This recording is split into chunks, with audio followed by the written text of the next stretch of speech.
विषय है आनंद सूत्रम चतुर्थोध्याय प्रथम सूत्र त्रिगुणात्मिका सृष्टि मात्रिका अशेष त्रिकोण धारा। सृष्टि मात्रिका त्रिगुणात्मिका अशेष धारावत त्रिगुण रूपवत है।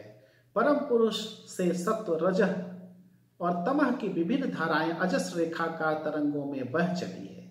सत्व रजह और तमह यह त्रिगुणात्मक तरंग धाराएं मिलित होकर त्रिकोण या तत्वधिक गुणात्मक विभिन्न यंत्रों की सृष्टि होती चलती है। बहुभुज यंत्र समूह के भी स्वरूप परिणाम के कारण क्रमशः त्रिकोण युक्त त्रिभुज में रूपांतरित होता रहता है।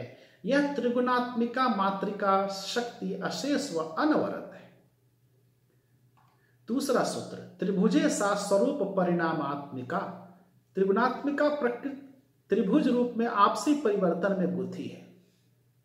इस त्रिभुज में सत्व रजह में, रजह तमह में और तमह रजह में, रजह सत्व में सीमाहीन भाव में रूपांतरण होता रहता है। उनके इस रूपांतरण को स्वरूप परिणाम कहा जाता है। तीसरा सूत्र प्रथमा अव्यक्ते सा शिवानी केंद्रे च परम शिव। प्रथम स्तर में प्रकृति शिवानी एवं केंद्र में पुरुषोत्तम कहलाते हैं। इस त्रिभुज समूह का मध्य बिंदु समूह जिस सूत्र से ग्रथित है वह सूत्र ही पुरुषोत्तम या परम शिव है। यह त्रिभुज जब तक शक्ति रुद्धिनता के कारण भार साम्य नहीं खो बैठता है तब तक उसको त्रिकोणाधार की प्रथमावस्था कह सकते हैं। यह प्रथमावस्था प्राक सृष्टि की अवस्था है, अतः यह संपूर्णतः सैद्धांतिक अवस्था है। इस अवस्था के आधार सृष्टि प्रकृति शिवानी या कौशिकी शक्ति के नाम से ख्यात है और उसके साक्षी पुरुष शिव के नाम से अख्यात है। चौथा सूत्र द्वितीया सकले प्रथमोद्भवे भैरवी भैरवाश्रिता। द्वितीय स्तर पर जब विकास बीज अंकुरित होता है प्रकृति भैरवी एवं पुरुष भैरव कहलाता है। त्रिभुज का भारसाम्य नष्ट हो जाने पर किसी एक कोण से सृष्टि का अंकुर निर्गत होता है एवं वह गुण भेद से सरल रेखाकार में अग्रसर होता रहता है।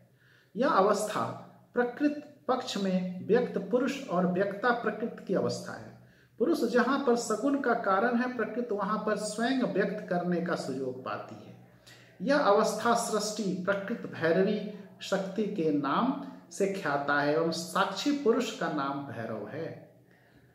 पांचवा सूत्र सदृश परिणामेन भवानी सा भवधारा। सदृश परिणाम व्यक्त जगत प्रकृति भवानी पुरुष भव कहलाता है। इसके बाद शक्ति प्रवाह के अभ्यंतरीण संघर्ष के कारण वक्रता दिखाई देती है। पुरुष भाव की गंभीरता भी ह्रास होती रहती है। इस अवस्था में ही प्रथम कला का उद्भव होता है। एक कला के अनुरूप द्वितीय कला, द्वितीय कला के अनुरूप तृतीय कला, इस तरह कला प्रवाह चलते रहते हैं। इस प्रकार के कलानुवर्तन का नाम सदृश परिणाम है। इस सदृश परिणामात्मिका तरंग प्रवाह में ही मानस जगत और भौतिक जगत सृष्ट होते हैं। इस कलानुवर्तन के कारण हम लोग मनुष्य की संतान मनुष्य ही देखते हैं, वृक्ष की संतान वृक्ष ही देखते हैं। कलाएं सदृश हैं किंतु हूबहू एक नहीं है।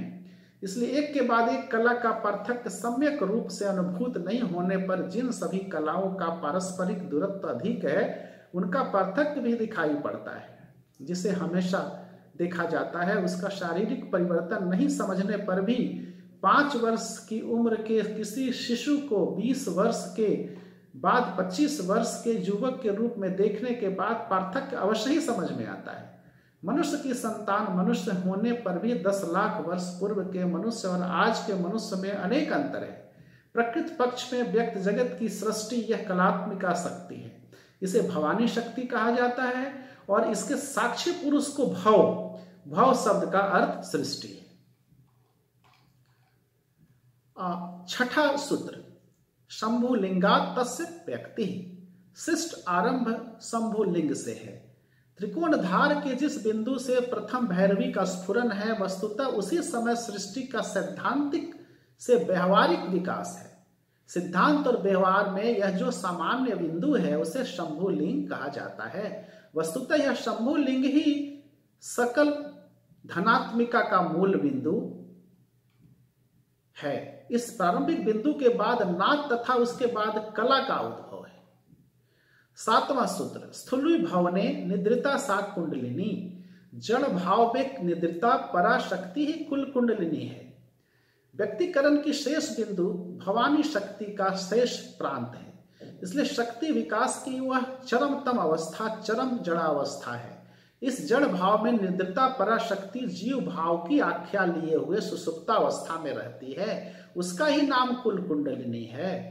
8वां सूत्र, कुंडलिनी सा मूलीभूता ऋणात्मिका, कुंडलिनी मूल ऋणात्मिका शक्ति है। विकास के शेष बिंदु को स्वयंभू लिंग कहा जाता है।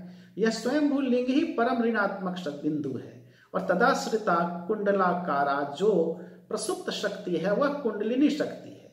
शंभु लिंग यदि परम धनात्मक भाव हो तो स्वयंभू लिंग में आश्रिता कुंडलिनी को परम ऋणात्मिका शक्ति कह सकते हैं।